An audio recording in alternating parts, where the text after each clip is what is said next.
Greetings and salutations, all you stunning individuals. It is another epi of League Unlock. Eric and Mark here with you, beauties, as we have games back. The return of the LCK, moving into that play-in stage. Elimination high-stakes games. And let me tell you, if there's only a single clip you can watch today, it needs to be Ucal being denied a pentakill by your boy Rich and him straight up falling out of his chair in disbelief.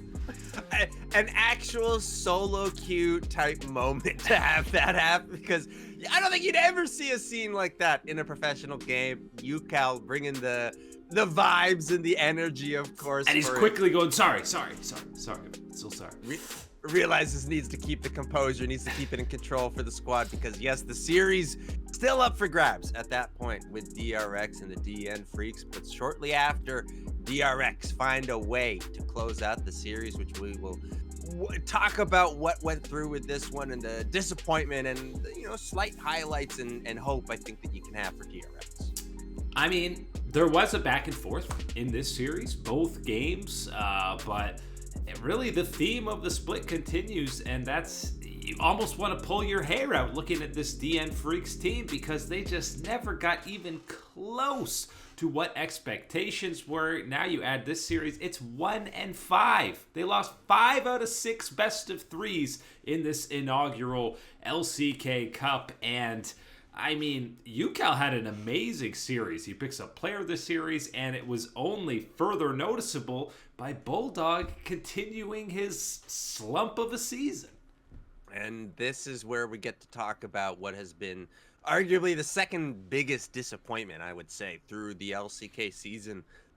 It's, you know, only been a short run so far, is the DN Freaks not being able to sort things out, is that continuing struggle or floundering, if you will, of Bulldog in the LCK, where we felt that the potential was there to keep climbing up, keep improving, keep being one of these players to watch in the LCK.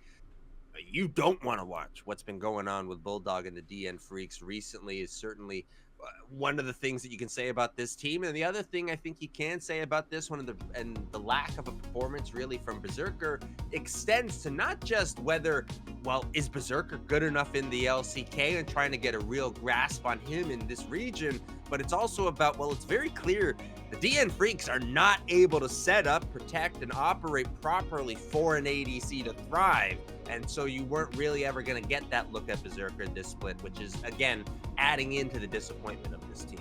It really just feels like they're not a team on the same page. It's just 5 individual players suiting up, and it was really only Dudu who I feel like had an okay performance on the day for the Freaks. But yeah, DRX, other side of the spectrum, definitely a surprise with how successful they've been given this roster. Ucal, as we said, has had a resurgent split. Teddy, now that he's healthy and back in the lineup, I know Lazyfield had a pretty fantastic debut, but it still feels good to see Teddy back in there playing well. It hits different with Teddy back in that lineup, and I think especially the mojo, the energy, the vibes that he brings, that communication, that constant chattering that he brings as an ADC, not very common sometimes in that position, for him to be bringing that to this young, not young maybe, but kind of middle of the roads type of DRX team all over the sorts, really has been impressive. And I think for Ucal is the other thing that you mentioned, seeing this come after what we saw in the LPL. Nobody had this in the cards. I don't even think Ucal had this type of performance, this type of resurgence in the cards. So that's been wonderful to see for this DRX team. Oh, that's why he's falling out of the chair. I can't believe how good I am. Oh my God. But it's been a few years since we've been talking about Ucal playing at a level like this. So that's all great to see. Disappointment continues in the other series, because your Kespa champions, the team that 2-0 Gen G, took a game off of undefeated D+ Kia, the brolievers are dead and gone. It's a 2-0 at the hands of Nongshim. And let me tell you, nobody loves Fearless Draft more than your boy Lahens. Getting a little bit of River Shen in game 2. Man, that is just nasty, busting out that River Shen, and especially the way that Lahens, the crazy criminal mastermind that he is able to put that through. the torture of the enemy. Level 2 solo killing the jungler. Oh, God, that is some brutal stuff to see, especially in the LCK of all regions to get to watch that one. Lahan's putting out the hurt, and it is Nongshim coming through and away with this series. The Bros never really fully delivered on the hype, the excitement, the potential that was there from the Kespa Cup. And now, I'm not going to say, is it all a mirage? Is it all just a fluke of, you know, the absolute false promise of what is a tournament like the Kespa Cup? I'm not ready to slap that full label on Bro yet, because there is enough twinkling of the stars of seeing some of this potential come together. Of course, you still have the inconsistencies of one of these bottom feed type of teams where the Bros have unfortunately been for so many years. And I mean, it's starting to feel like they are a team that's just a 1 out of 10 chance that they play at a high level. They got it against Gen G. They got it a lot against D+ in that Kespa Cup. But yeah, it's been disappointment after disappointment. DN Freaks and the Bros were supposed to be that next tier up behind the Elite Four heading into this year, and it's a pair of disappointments for them as now Nongshim DRX advance. DRX going to be playing against Hanwha Life, T1 playing against Nongshim, and the two winners of that will advance to the official playoffs of the LCK Cup, with the losers playing in a best of 5 for that final spot over in playoffs. Of course, there's room in storylines that can be reasons to be positive about DRX and Nongshim and what they've been able to do, but I do feel the overall sentiment will be about the disappointment about the DN Freaks, about the Bros not being able to follow up on the Kespa Cup. The next match is very much a big uphill climb for both the DRX and Nongshim as they face off against Hanwha Life and T1, with either Smash or Gumayusi in the lineup. Yeah, I mean, this really does feel like a Worlds Play-In format with the steep curve of level up of competition going from the DN Freaks to Hanwha Life or the Bros to T1.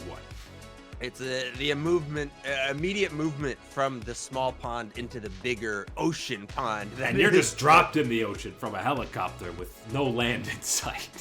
And we're talking about some real deep sea monsters in Hanwha Life with Zeka, Zeus, Viper on that squad, Peanut, of course, in the jungle. And then you go over to T1, and we all know what the world champions can do. Reminder, both Hanwha T1 going to be huge favorites. If they both win, they'll be matching up in that first round of playoffs, and loser of that first round, they're not in the losers bracket yet. So very likely one of T1 or Hanwha is going to be eliminated in round 1 of these playoffs. Now, my question, what angle do you take? Do you take that one as, okay, well, you know what? Hey, we get a match up against these guys. Yes, it's going to be very tough, but we get them. They're gone. They're donezo. They're out of here. We don't got to worry about them type of thing in this continuation. Or is it one of those ones of, you know what? Safety, precaution. Maybe we slip and slumber a little bit in this first matchup and make sure. Oh, yeah, we don't know how to play around that Shen. Whoops, I guess we lost.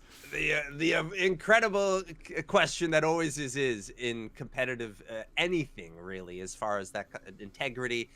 Well, I think we'll see that through and get a very good matchup from both Hanwha Life and T1.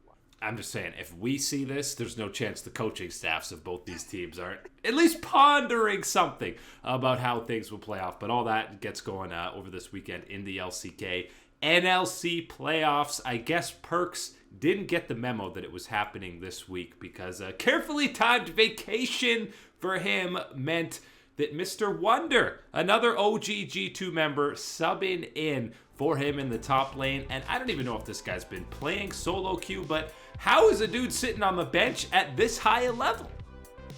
He's Wunder. That's how he's able to do it. My man is able to step on in. He says, yeah, I finished my WoW raid for the day. No problem. I'll stop in and play some League of Legends. What's OP? Is Rumble still good? Oh, I haven't played this season yet, for sure. He's pretty good. Is my Aatrox still pretty clean? Oh, yeah, Aatrox still pretty clean. Holy cow, Wunder. Wonderful to see him step in and play like this. Of course, everybody knows the stories and the history of him with some of these G2 guys. Very questionable, I'll say, for Perks to have a vacation timed in this type of one. Either just purely oblivious to it all and doesn't know the schedule, or it was one of these ones of, well, I don't think we're going to be in this type of situation. Maybe I'll just schedule. Either way, a little question mark ping on that one, but Wunder comes in to save the day for Ruddy eSports, and I think a lot of people again gonna start to be thinking, my man, Wunder, what if we pick up that old phone for the LEC again? I mean, that was pretty apparent, both him and Jankos in this series. You're like, man, it's a tragedy that these guys aren't playing in the LEC. But yeah, Ruddy, they still got a long road ahead because, of course, they were already in that losers bracket. We got to wait until, I believe, next week until Las Bratones is playing. So they have the week off. So just spam your scrims over there. But obviously it would have been pretty sad if leader Jankos and Hubsy and the boys were losing this early. I will shout out in this second game, Rusty Sniper. He had 28 kills on the Jhin. 28! Oh, that is pretty darn crazy. And of course, again, I'll let it slide. It's not the perfect number 4, but 28, you can fit the number 4, multiple, right? 4, yeah, it works, yeah. Figure it out in there, so I think that still fits the Jhin code, so we'll accept that performance. Yeah, they had to immediately stop the game when he hit 28, because you can't have 29. That's just throwing the whole thing off. No way. You can't have that type of thing going on, but overall, Wunder steps in, saves the day for Ruddy eSports, and this is one of those ones, again, talking about where they needed a long road to go through this lower bracket in order to set us up for what will be the Content Infinity Wars endgame match of the year in the NLC between Ruddy and hopefully Las Bratones. And again, even though Wunder looked so good, maybe even better than Perks, I think it's likely Perks is back from the vacay and will be subbing in for their next match of playoff action. But yeah, Wunder, whether it's LEC or not, get this dude on an NLC team, some ERL team, because we know he's one of the best trash talkers and content farming players that we have. So get him back on a roster. But all that LCK action, as I mentioned, I believe we're kicking off LEC playoffs, more LTA action, all to go on the weekend. But that is it today for Liga Unlock. Eric and Mark here with you. Absolutely gorgeous individuals. Thank you so much for hanging out, and we will catch you on that flippity flip.